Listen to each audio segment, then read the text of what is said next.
আসসালামু আলাইকুম ও রহমতুল্লাহ। প্রিয় বন্ধুরা, নবী করিম সাল্লাল্লাহু আলাইহি ওয়াসাল্লামের সাথে কাফির মুশরিকদের সিজদার একটি ঘটনা।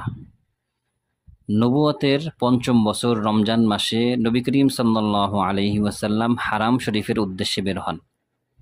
সেখানে উপস্থিত হয়ে নবী করিম সাল্লাল্লাহু আলাইহি ওয়াসাল্লাম দেখেন যে কাফের কুরাইশদের একটি বড় দল সেখানে উপস্থিত রয়েছে। নবী করিম সাল্লাল্লাহু আলাইহি ওয়াসাল্লাম সেখানে উপস্থিত হয়েই আকস্মিকভাবে কুরআনুল কারীমের একটি সূরাতুন নাজম তেলাওয়াত শুরু করেন। তো নবী করিম সাল্লাল্লাহু আলাইহি ওয়াসাল্লাম যখনই কুরআনুল কারীম তেলাওয়াত করতেন, তখনই কাফির মুশরিকরা বিভিন্নভাবে বাধা দিত। কেননা তাদের ধারণা ছিল, যে ব্যক্তি কুরআনুল কারীম তেলাওয়াত শুনবে, কুরআনুল কারীমের তেলাওয়াতের দ্বারা সে প্রভাবিত হবে।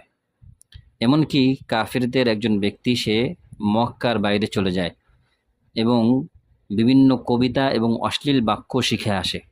যখনই নবী করিম সাল্লাল্লাহু আলাইহি ওয়াসাল্লাম তেলাওয়াত করে, তখনই সে ওই কবিতা এবং অশ্লীল বাক্য বলতে থাকে, যাতে করে নবী করিম সাল্লাল্লাহু আলাইহি ওয়াসাল্লাম যেন তেলাওয়াত করতে না পারে এবং তেলাওয়াত করলেও পাশের অন্য লোকজন যেন শুনতে না পারে।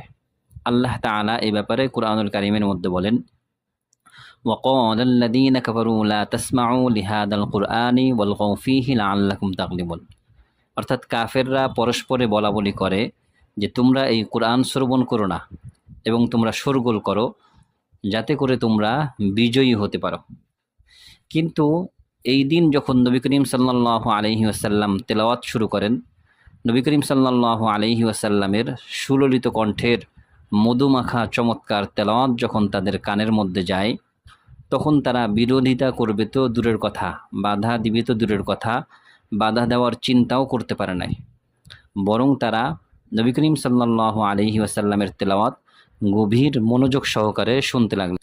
নবী করিম সাল্লাল্লাহু আলাইহি ওয়াসাল্লাম সূরাতুন নাজম তেলাওয়াত করতে করতে যখন শেষের আয়াতগুলি তেলাওয়াত করতেছিলেন, তখন কাফির মুশরিকদের অন্তরের মধ্যে কম্পন সৃষ্টি হয়। অতঃপর যখন নবী করিম সাল্লাল্লাহু আলাইহি ওয়াসাল্লাম সূরাতুন নাজম এর সর্বশেষ আয়াত তেলাওয়াত করেন, এটি একটি সিজদার আয়াত, যার অর্থ হলো যে আল্লাহর জন্য সিজদা করো এবং তারই ইবাদত করো। এই আয়াত পড়ার পরে নবী করিম সাল্লাল্লাহু আলাইহি ওয়াসাল্লাম সিজদায় চলে যান। নবী করিম সাল্লাল্লাহু আলাইহি ওয়াসাল্লাম সিজদায় যাওয়ার পর উপস্থিত কাফির মুশরিকরাও নবী করিম সাল্লাল্লাহু আলাইহি ওয়াসাল্লামের সাথে সিজদায় চলে যায়। সুবহানাল্লাহ। অতঃপর যখন তারা স্বাভাবিক ফিরে আসে, তখন তারা বুঝতে পারে আল্লাহর কালামের অলৌকিকত্ব তাদেরকে সিজদা করতে বাধ্য করেছে। অথচ তাদের উদ্দেশ্যই ছিল যারা সিজদা করবে, আল্লাহর জন্য যারা সিজদা করবে, তাদেরকে সমূলে ধ্বংস করে দেওয়া।